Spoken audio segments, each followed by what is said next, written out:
Mimi Goodman, as we turn to look at how Donald Trump's new campaign chief created an online haven for white nationalists.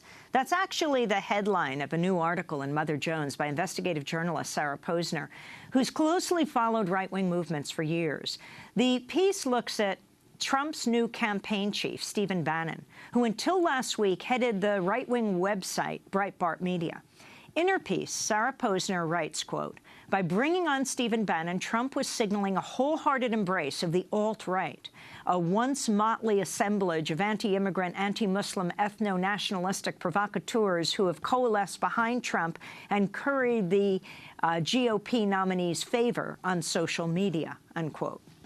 Breitbart regularly sparks controversy with headlines such as "Birth control makes women unattractive and crazy," or "Trannies whine about hilarious Bruce Jenner billboard," and "Bill Kristol, Republican spoiler, renegade Jew." Criticism of Breitbart Media has grown over the past year. Southern Poverty Law Center recently said, quote, "Over the past year, however, the outlet has undergone a noticeable shift toward embracing ideas on the extremist fringe of the conservative right, racist ideas, anti-Muslim and anti-immigrant ideas, all key tenets making up an emerging racist ideology known as the alt-right." Even former Breitbart employees have spoken out. The site's former editor-in-chief, Ben Shapiro, recently wrote, quote, "Breitbart's become the alt-right go-to website, with Milo Yiannopoulos pushing white ethno-nationalism as a legitimate response to political correctness, and the comment section turning into a cesspool for white supremacist meme makers." Well, to talk more about Breitbart, Stephen Bannon, and the Trump campaign, we're joined by Sarah Posner, and still with us is Heather McGhee of Demos.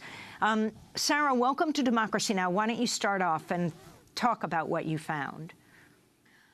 Well, I was covering alt-right activities at the Republican National Convention in Cleveland last month, and that's where I encountered a couple of times Milo Yiannopoulos, who's the site's technology editor, and the principal link between Breitbart and activists on the alt-right, activists that Yiannopoulos has explicitly embraced. And I also met and talked to Stephen Bannon, who was at the time the head of Breitbart and is now the CEO of Trump's campaign. And in our interview, Bannon told me that Breitbart is the platform for the alt-right, but he denied that the alt-right is an inherently racist or anti-Semitic movement that embraces white nationalism. He said that Breitbart is a nationalistic site. He denied that it's a white nationalistic site. And he said that while there are elements of anti-Semitism or some people who might be racist in the alt-right, as a whole, the movement is not a racist or anti-Semitic movement. Now, I asked him specifically about Ben Shapiro, who you discussed, who previously was an editor at Breitbart, who's emerged as one of the site's leading critics and who has been attacked on social media by anti-Semites, tweeting, just tweeting like horrible things at him and saying things about him and his family. And I asked Bannon about that hate that's been directed at his former employee, and he dismissed it, calling Shapiro a whiner. And explain more the term alt-right. Well, as much as Bannon wanted to claim Breitbart as the platform for the alt-right existed before Bannon took over Breitbart when Andrew Breitbart, the site's founder, died suddenly in 2012. The alt-right has been around before that. The alt-right term was coined by Richard Spencer, who is a white nationalist writer and activist who positions the alt-right as a dissident movement that's dissatisfied with conservatism, which they portray, a term that you'll often see people on the alt-right using for a conservative, for a movement conservative, is cuck-servative. It's a disparaging term combining the word cuckold and the word conservative.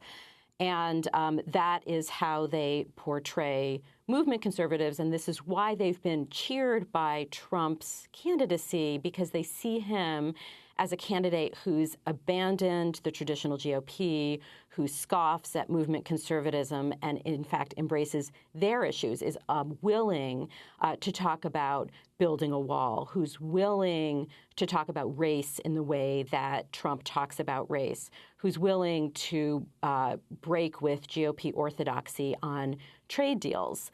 These are all things that have led the alt-right into the Trump camp, and a lot of it has to do with the ways in which he has rejected GOP and movement conservatism orthodoxy. I wanted to go to Donald Trump speaking in Dimondale, Michigan, a largely white suburb of Lansing. African-American communities have suffered under Democratic control. To those I say the following: what do you have to lose by trying something new like Trump? What do you have to lose?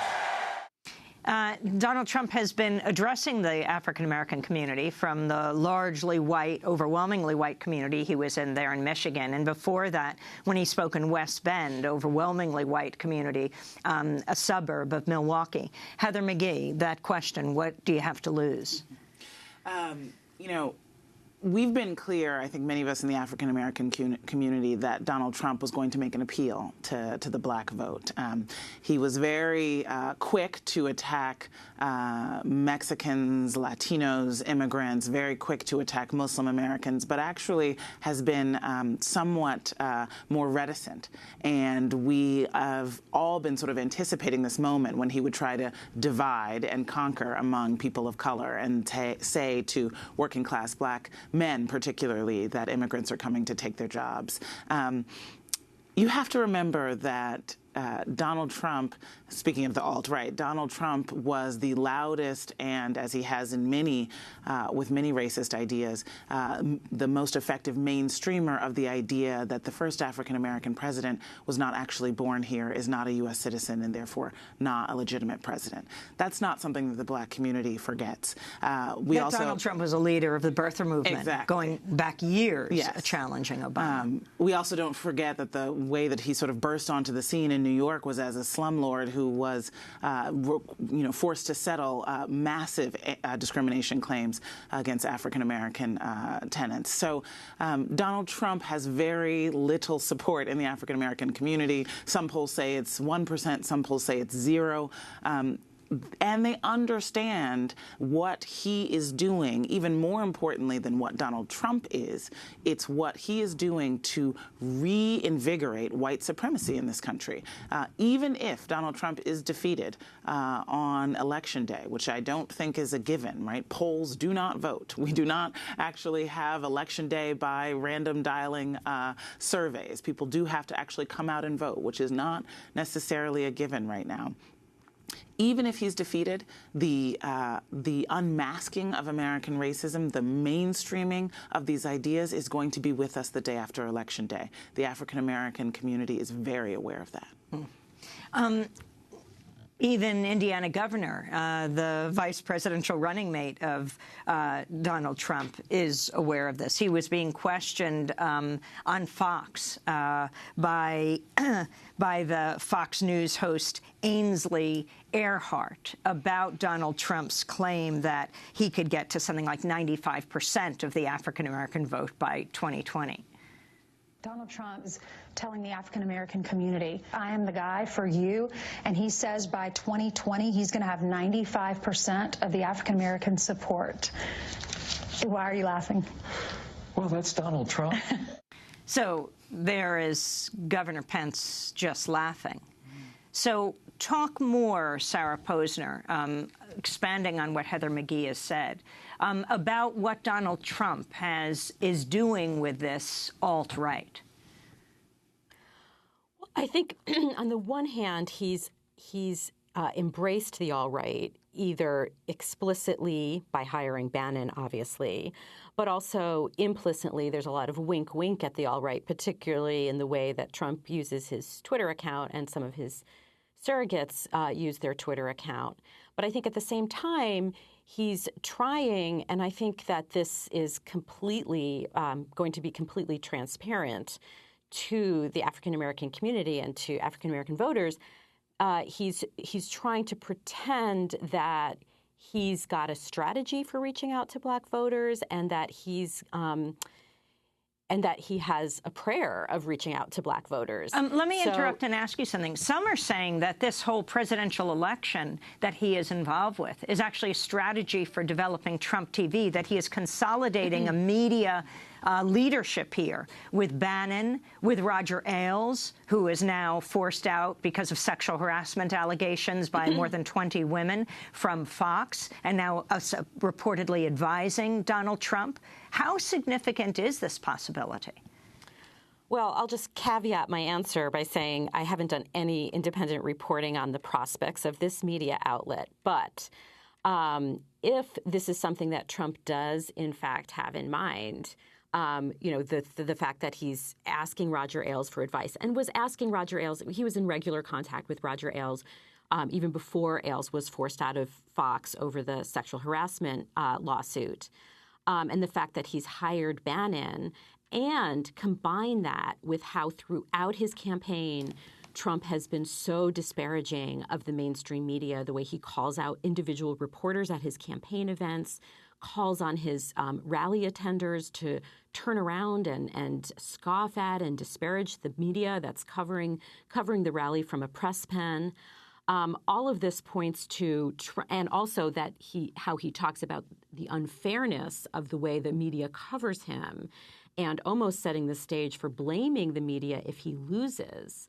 So if you put all of this together, regardless of what Trump actually does organizationally in terms of creating a media outlet if he were to lose the presidency after the campaign, it seems pretty evident there's a lot of sowing of discontent about the mainstream media and a bolstering of these alternative media sites that have been supportive of Trump and supportive of the alt-right. We're going to have to leave it there. Sarah Posner, most recent piece we'll link to, how Donald Trump's new campaign chief created an online haven for white nationalists, and Heather McGhee, president of Demos. Thanks.